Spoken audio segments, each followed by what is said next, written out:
Welcome to the ultimate 3D scenes guide for After Effects. In this video, you will learn every aspect of 3D scenes, such as how to generate a 3D environment from any image prompt in multiple different styles, how to fill these environments with 3D objects of anything you can imagine, and finally, we will add our own custom characters and animate them with just one click of a button. By the end of this video, you will have all of the skills necessary to edit insane 3D animations, which used to be a process that took months of learning Blender. But now, it only takes a bit of focus and watching a video just like this one. The recent After Effects update inspired me to work with 3D projects because it shows us that Adobe is really focusing on making their 3D platform extremely powerful over the coming months. That's why before we jump into creating an entire 3D environment with just an image, I want to show you the basics of working with 3D projects inside of After Effects. Right, so we're in After Effects beta, and as you can see up here, we have parametric meshes. That's basically just a fancy word of saying 3D shapes. And if you click and hold, you can see that we have a cube, sphere, plane, torus, cone, and cylinder. Each of these are highly customizable. So I'm going to select plane and I'm going to drag and drop it over onto the preview window over here like so. Then I am going to select the 2-view window over here and slightly angle this backwards because I just want to create a basic floor. And we can use the same concept to create the wall in the background, and boom, we have a wall and a floor in 3D in After Effects. I'm going to create a random shape over here, and after creating cube, if you just select it and open up properties, you can go down and obviously change the base color because that's where we don't see it right now. But the more interesting thing is material, because in this new update, not only did Adobe release all these new features, they also released Substance 3D, which is essentially a marketplace with multiple different materials that you can download and import straight into Adobe. And they have 1,300 free materials for you to download. So I'm just going to download this metal one over here, and then we can simply drag and drop it into our project. And now under our 3D shape, inside of metal assignment, we can click on material and select this steel. And so as you can see, even the metallic surface is actually reflective to the light and has a really nice realistic touch to it. But with all of these new updates, I think you can start to paint a picture of how being able to generate an environment with any image or an object with any image using AI is going to be an extremely valuable skill set because of all of these new features that Adobe are releasing. Okay, so with the basic After Effects beta updates covered, let's generate a 3D scene with any image we want using AI. And I've spent countless of hours of research for this specific video, and after testing out all of these different tools, I found multiple different ways that we can go about this. So firstly, we'll start with going over the best overall tool for creating 3D environments with any image. Then I'll show you a free alternative that you can use. And afterwards, I'll even show you how to create custom vector landscape environments in literally just a few minutes. So as mentioned, the best overall tool I found for creating these 3D environments is Motion Bro. And I'll show you why it's the best in just a moment, but if you want to download it, I'll add a link to it in the description. And when you download it, just click on After Effects and download it through personal use. And once you have it downloaded, you're going to have to find your Adobe folder, scroll down to CEP, open up extensions, and you're going to be given a Motion Bro folder that you simply drag and drop into extensions. Then just restart After Effects, go up to Window, hover over extensions, and you can enable Motion Bro, which will pop up as a panel that you can just drag and drop into your top right, which is where I have it. Now using it is super simple. All we have to do is select an image and then open an image. Once you select the image, just convert the image to 3D, wait for it to load. And while it's loading, you might be wondering where to actually find images. So I just use Midjourney. You can do something simple like searching up realistic, finding a scene that you like, for example, this one, clicking down here by style. So we can copy the style reference for it. And let's say wide angle shot of an empty street in a favela. Go up to settings and make sure you have 16:9 enabled and send that off. And by the way, if you do want to generate way better images inside of Midjourney, or you want to use AI as a video editor, then I highly suggest you check out the MM Bootcamp. There's multiple courses, lessons, PDFs, and everything you need to know about a video editor on how to generate images, for example. So if you do want to be on the cutting edge of AI, learning how AI can actually improve your video editing, or you just simply want to learn the basics of video editing, I suggest you check out the MM Bootcamp, link down below. But going back to Midjourney, we can see that we created some images that we can use for our After Effects environment if we want. And that's just how I suggest you doing it, right? Just find a realistic style, implement the style, and then you have custom images of whatever you want for your 3D environment. So going back to After Effects, we can see over here that we now have a 3D model. Now, one little thing that I do not like about this is that there is edges that are kind of cut off over here, which is why you can select add mirrored sides when converting the image to 3D, and I'll show you that in just a second. But firstly, I'm going to import this into my timeline by clicking on add 3D model to timeline, And as you can see, we have a custom 3D environment of this garage, which, keep in mind, was just a basic 2D image. I mean, this is the image that we started with, right? It's just a PNG image of a garage that, once again, I generated on Midjourney. And now, as you can see, this is a full 3D image that we can import objects into, such as, if you go back to the shapes that we generated previously, we can move these in and out of our garage. So maybe for this shot, we're going to want to generate like a customized car that we want to import into the garage, because previously, if you want to do that, what you'd have to do is go on Sketchfab and just try find a car, right? Maybe this one will work, maybe it won't. Also, you have to pay for these, right? Keep in mind, we're in the age of AI. That's why I'm so excited about this. Maybe we want a car jack, whatever we want, we can add to this now. But I'll get to that. We still need to cover the rest of the environments that I was talking about. So with the add mirrored sides enabled, if we add this 3D model into our timeline and open up camera, we can see that the edges are mirrored, meaning you don't get that weird black line anymore. But the previous tool was paid, which is why I also found a free alternative that you can use. It's the same premise. You basically drag and drop an image in here, click on submit, and it's as easy as that. It's the same concept. You import an image, it turns it into a GLB file, which you can import into After Effects. Instead, what I want to show you is the vector landscape that I promised you earlier. And if you're intimidated because you've never used Illustrator, don't worry. Me too. I've never used Illustrator in my life until this video, and I literally learned this in like 5 minutes. So it's super, super easy. So what we need to do is click on the rectangle tool up here and basically cover our entire canvas with a rectangle. So once we create this rectangle, what we want to do is simply type a description of what we want. I'm just going to say a mountain landscape during sunset. Then what we need to do is just click on view all settings and make sure we are in scene over here, right? Not subject, scene. Change some extra settings here if you want, but I'm just going to click on generate. Now this is going to use Adobe Firefly to generate a customized vector scene. But remember, not only is this a PNG image that we import, this is Adobe Illustrator, meaning each one of these is going to be a separate layer inside of After Effects that we can then use another tool to evenly distribute them out, turning it into a 3D environment with just a few clicks. As I said, I wasn't lying in the intro, this is really easy, you know. But when you generate the image, you're going to want to go up to layers, expand the layers, and simply click on the group that all the other subgroups are connected to. And let's go up here to release to layers sequence. Do the same for layer 3 because I want more detail. And once you release the layers, what you have to do is take the layers out of the subfolders that they're in so that the layers are independent basically. You can spend some time on this if you want, but once you have the layers independent, simply save this as an Illustrator file. So now that we have our Illustrator file saved,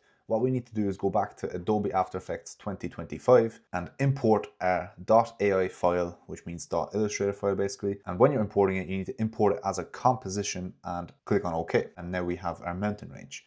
And if you're wondering where all the layers are, this is a composition essentially. So if we open it up, you see all of our layers here. So once we open up the composition, we have to enable all of these as 3D layers essentially. First, let's create a camera. So we have a camera, and if we zoom in, we can see it's not a 3D layer, it just scales everything, and everything scales at the same rate because everything is on the same axis. What parallax will do is automatically adjust the distance between each of these layers and scale it accordingly so that they have distance to each other, but it'll remain scaled on frame. So it'll be easier if I just show you, right? Okay, so the first thing we need to do is select the foreground.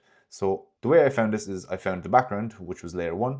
So obviously layer 16 is the foreground. The reason we do this is because that is going to depend on what to actually move backwards, because parallax doesn't know what to move backwards. So that's what we are doing here by selecting the foreground first, meaning the foreground, this is the layer that needs to be closest to the camera. So we select that first, and then we select the background last, and then go up here to push, and we pushed everything back. And as you can see, everything is split into a 3D layer automatically. Everything is scaled already. It still looks like the same image, but when we move the camera forward, we can see that the image is actually in 3D. All of the different layers are moving at different speeds. And obviously going back to Illustrator, I previously made like this mountain range. You can make anything you want inside of Illustrator, which you can then use inside of After Effects and use this parallax tool, which is paid for, by the way. And I'm not sponsored by any of these tools, unfortunately, but I'm just showing you the most effective way to actually do this, because this can be used as anything, whether it's a transition shot, you can add some text, let's say, then we can like keyframe the camera to like move into the text, reveal the text, to do whatever you want with this.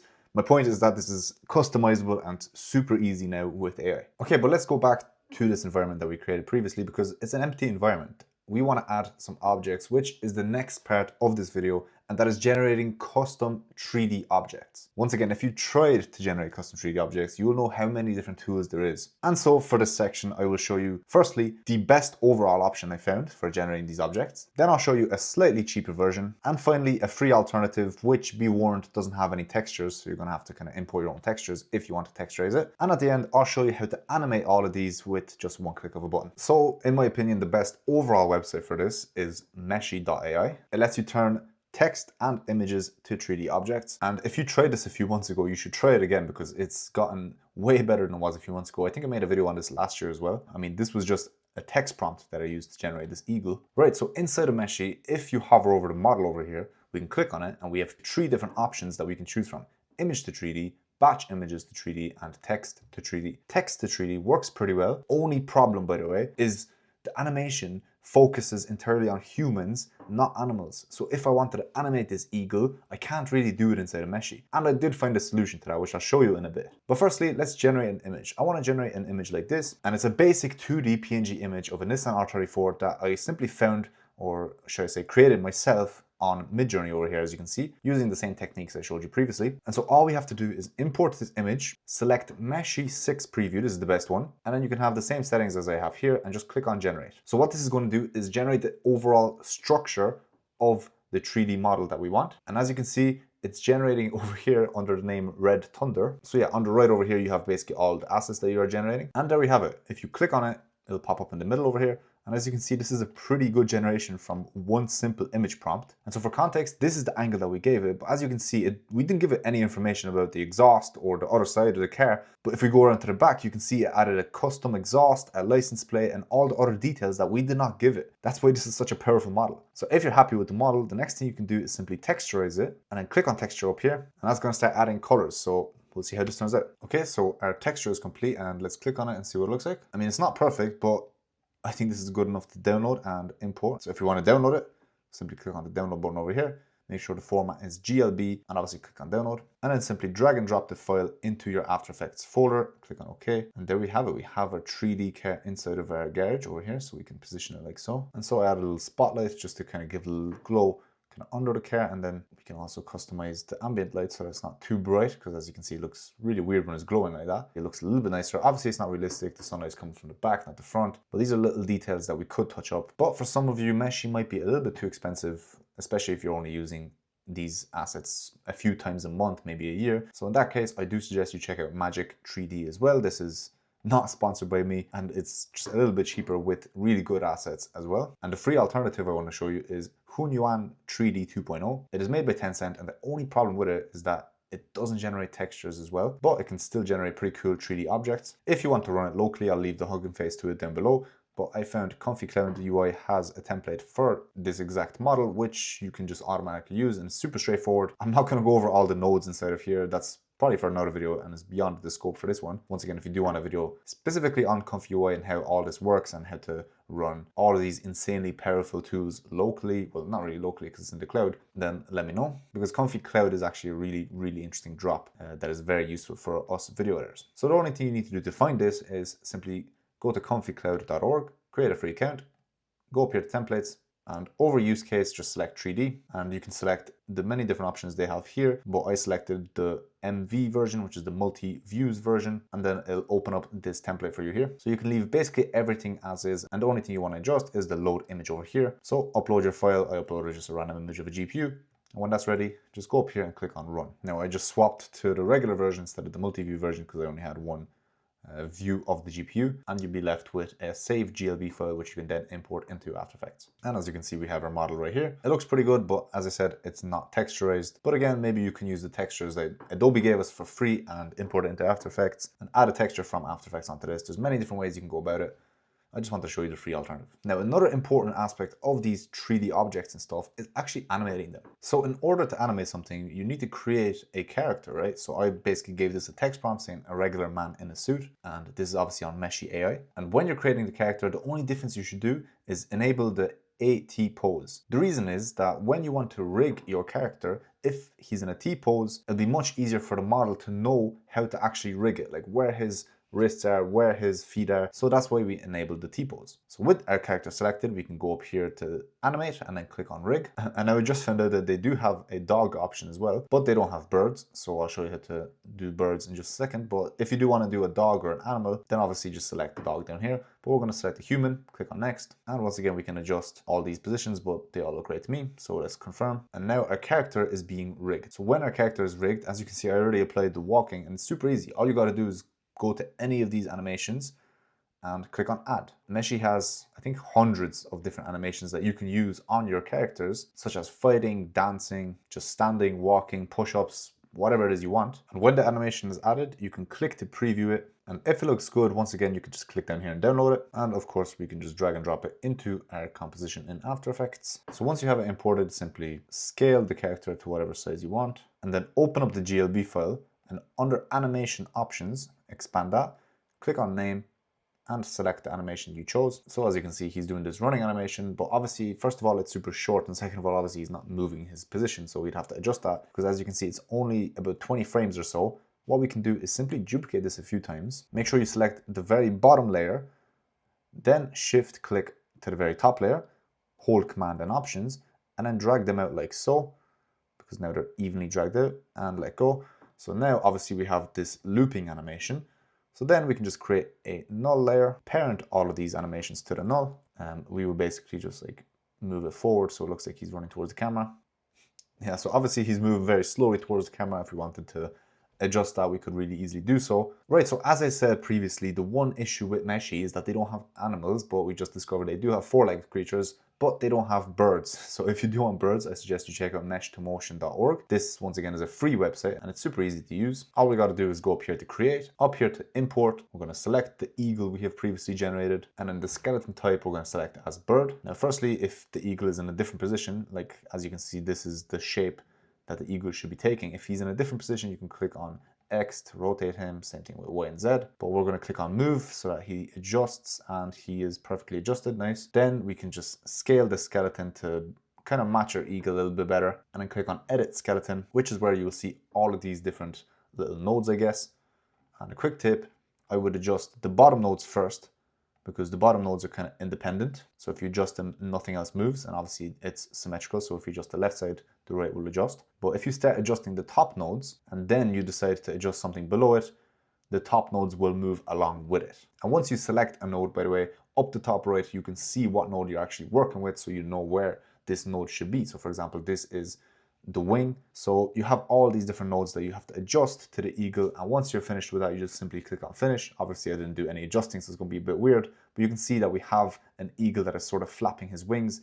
If I spent a little bit of time just adjusting his head, then this would have been a really nice animation. But the point is that we have a 3D scene with a custom environment, with a custom object, with a custom character, with an animation, all done in literally one setting. I'm sure after watching this video, you now know how to do all of this. So firstly, I'd encourage you to actually take action on this. Actually learn and apply some of the things I've taught you in this video so that you don't forget any of this. And secondly, you should be creative with this, because as I said, it's getting easier and easier to create super complicated 3D animations. And even in the last year or so, this has improved drastically. So the thing that I believe is going to make the video editors of the future stand out from the ones from the past is just their ability to adapt to the new AI tools, be creative with them, and constantly learn, because it's getting easier, as you just seen.